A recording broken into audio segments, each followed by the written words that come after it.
Oo. Takot ba yung mga? May tatanong ka na naman. Lagi na lang yan. Dahil yung tanong sa akin.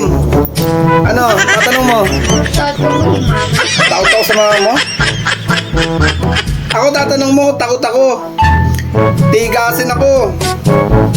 Sinabi ko naman sa inyo, simulat sa pool, tigasin ako. Isang sisit ko lang dyan. Gagalaw yan.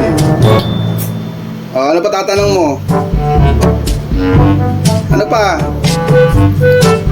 Akala mo, simulan lang pangasawa ko noon. Pagka sinabi kong hindi ako kikilos, hindi ako kikilos. Ganun yun.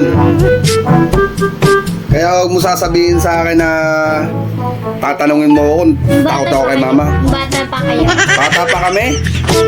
Ganun pa rin. Nung naging kami noon, talagang isang sit-sit ko lang doon, gumagalaw na yun, kumikilos yun. Walang ano-ano yun. Laki ng takot sa akin noon eh. Di ba kasi napingil ko nga yung mukha?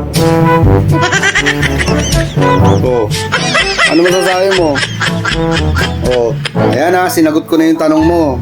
Kung takot ako sa mama mo, ang sasabihin ko lang sa'yo, hindi ako takot. Kasi isang sit-sit ko lang sa mama mo, gumagalaw na yun. Ako ang batas dito sa bahay. Hindi mo dapat ako tanungin kung takot ako sa mama mo. Kasi siya ang takot sa akin. Okay? Makakatulog na kayo. Isipin nyo na lang pag sa tulog nyo, pantulog nyo. Takot pala si mama kay papa. Ganun. Hindi yung pa, takot ka ba kay mama? Malit tanong yun. Basta ganun iisipin nyo palagi, takot si mama kay papa.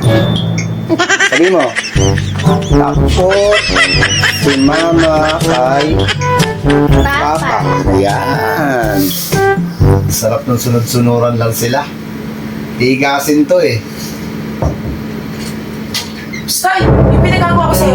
Kamusta?